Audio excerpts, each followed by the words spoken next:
ربنا ما خلقت هذا باطلا سبحانك فقنا عذاب النار. Ini sebenarnya ilmu sederhana sebenarnya. Satu cara, kalau Anda, mungkin bukan Anda, mudah-mudahan bukan Anda, sudah terlalu banyak obat-obatan masuk, sudah terlalu banyak katakanlah apapun yang betul kimia masuk ke badan Anda, maka coba di riset. Riset yang paling tinggi, riset itu di riset ya.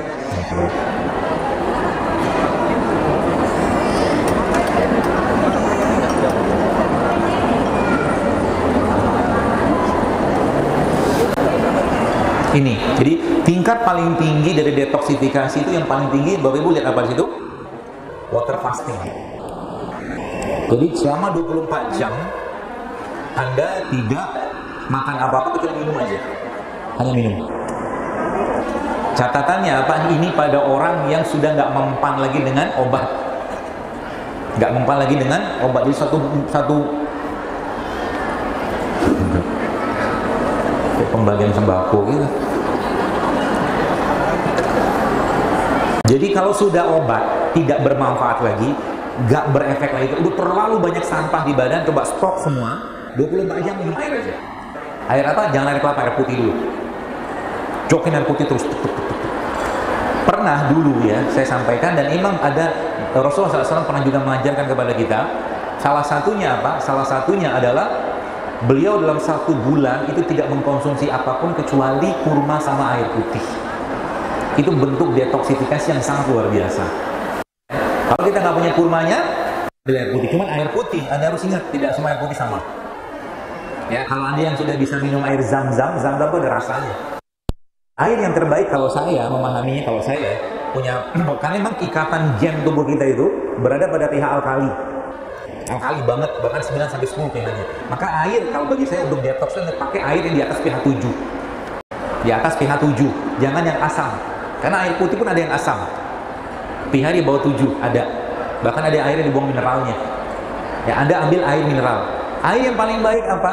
Air yang tidak dimasak. Paling baik. Coba Anda pergi ke gunung, kan langsung diminum kan airnya kan? Kita yang paling baik sebenarnya. Cuman kan kita susah dapetin. Ya. Kalau Anda bisa punya water treatment itu jauh lebih baik water treatment. Water treatment pengolahan air sekalian. Ya, seperti itu. Atau mungkin dulu saya pernah ke gunung apa Semeru gitu. Nah, di Gunung Semeru itu ada satu danau, namanya Danau Ranukumbolo. Nah, mungkin Bapak Ibu yang pernah daki tahu tuh. Ranukumbolo itu kan kawasan, itu dijaga banget kebersihannya sehingga kita dari danau itu langsung minum air. Waktu saya cek pH-nya hampir 8. Ya, itu sebabnya kenapa bayi sehat? Kenapa bayi sehat? Bayi itu kan minum ASI, bayi. 6 bulan minum ASI. Bapak Ibu mungkin belum pernah cek pH ASI. Saya pernah cek, bukan saya, tapi teman. Waktu istrinya melahirkan, dia menyusui, dia cek pH ASI-nya, dan subhanallah, ASI itu pH-nya sama kayak air zam-zam. pH ASI itu sama kayak air zam-zam. Ya, seperti itu. Water fasting. Ya. Kemudian nanti apa? Programnya ke depannya apa? 3 bulan ke depan, ya, detox dengan apa? Puasa Senin Kamis, puasa Daud, dan asup dengan asam amino. Sambil contohnya apa tadi? Jangan langsung minum air kelapa, kaget badannya. Karena air kelapa itu kalau Bapak Ibu cek pH-nya asam dia. Air kelapa itu pH-nya asam. Dan pH darah kita ini ya secara umum kan 7,4 atau 7,3. Ketika air kelapa masuk kelihatan gitu karena terlalu asam. Ya, asam itu fungsinya apa? Dia membunuh kuman sebenarnya. Ya. Jadi gula pasir itu kan asam, maka dia dipakai sebagai pengawet. Gitu ya. Madu juga asam.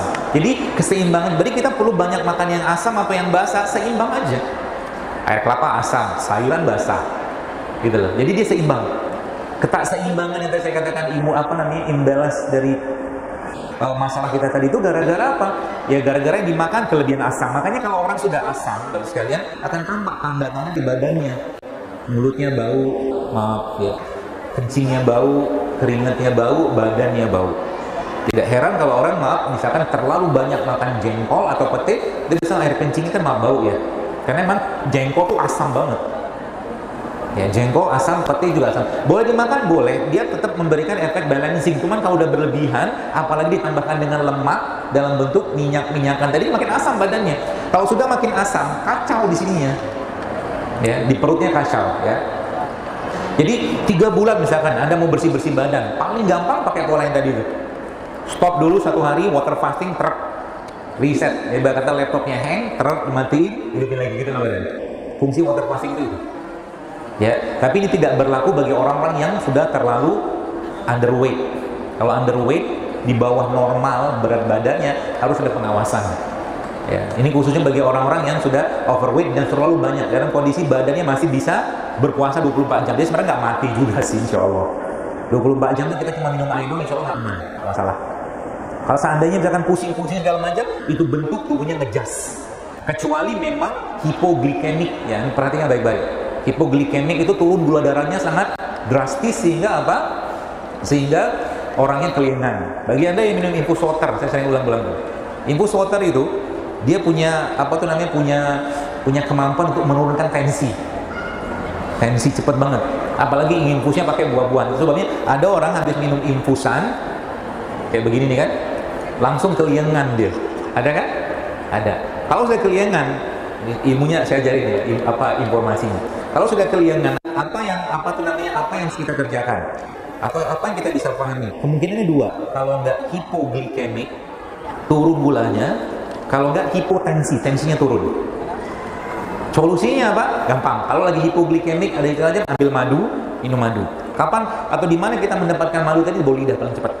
Ambil madu yang nggak kental, taruh di bawah lidah. Gitu ya. Itu salah satu caranya. Ya. Kemudian hipotensinya, kan hipotensi tadi kan hipoglikemik itu kan turun gula darahnya tuh. Hipotensi pakai apa? Pakai ini. Kenapa saya lihatin dia ya? Ini apa? Sudah enak. Alhamdulillah. Coba dulu sini. Dulu apa enggak? Oh ini udah. Barista kita sekarang jadi anti setan. Oke lah. Oke. Ini namanya MM, maksain madu. Bawang putih kurang banyak, tapi nggak apa-apa, cukup lah. Makanya bikin itu tuh pakai hati, pakai cinta. Betul nggak? Masih jomblo dia. Anda bikin sup, Bu, bikin sup nih.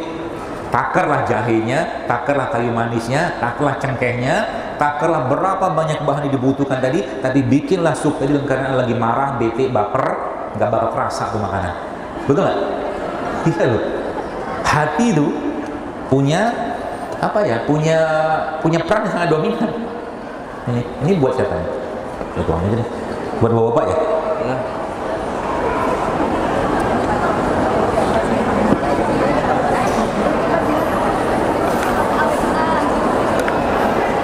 Harapannya sih nanti ke depan gitu ya, kalau kajian-kajian kita tuh banyak yang jual beginian.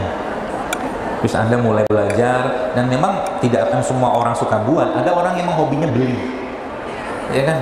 Memang suka jadi konsumen. Ya sudah, manfaatin aja. Dah, ini buat siapa? Ibu buat siapa? Ibu udah tadi. Bapak lagi. Bawa nggak? Nggak usah lah, Pak. Ya, tadi kembali ke hipotensi sama hipoglikemik. Hipotensinya tadi hipoglikemiknya diatasi dengan apa? Hipoglikemiknya dengan makanan manis, kurma, madu. Ya, jadi pusing, jangan langsung minum obat sakit kepala, karena hipoglikemik pun bisa bikin pusing. Pusing bisa jadi hipotensi juga bisa, atau tensinya turun. Makanya salah satu resep yang saya sering sampaikan kalau lagi pusing, lagi nggak enak badan segala macem, ambil air, kasih madu, kasih garam. Jelas ya? Ambil air, kasih madu, itu cepat sekali, apalagi air hangat. Ya seperti itu. Jadi kalau lagi minum kayak beginian, infus beginian, kalau tiba-tiba kelingan, makanya kalau saran saya, kalau ibu-ibu bapak sekalian, dalam kondisi Anda tidak ada masalah dengan jantung, dengan darah, dengan ginjal, baik berupa apa tuh namanya tadi, hipotensi, tekanan darah rendah atau gula rendah, ini Anda boleh minum dalam kondisi perut kosong. Tapi ada tapinya. Kalau seandainya Anda urusan dengan itu semua, jangan minum dalam keadaan perut kosong. Keliengan nanti. Ya, seperti itu. Apalagi ada beberapa jenis rempah yang memang apa ya? Yang memang dia punya peran yang sangat kuat untuk menurunkan gula. Contohnya apa? Kayu manis. Kayu manis itu cepat sekali menurunkan gula darah. Ya, seperti itu. شكرتم لأزيدنكم ولئن كفرتم إن عذابي لشديد